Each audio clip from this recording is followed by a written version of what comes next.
Tebe. Ještě jednou. Takže za záda Honda chytá tak. V momentě, když to zdráme, tak zase tlak. Chytnete tu pazouru, nepovolovat. A půjdeme po kruhu. Tlak. Ten tlak. Jo, jakmile se to povolí, hnedka tam leze. Takže hlavu, no, lokty tady. Když budou ty lokty mírně, hnedně chytne háček, už jsem zase v průseru.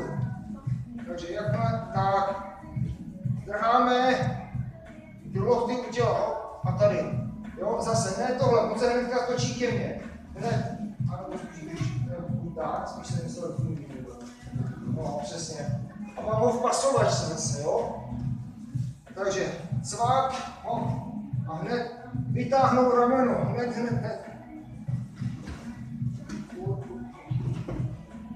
Jo?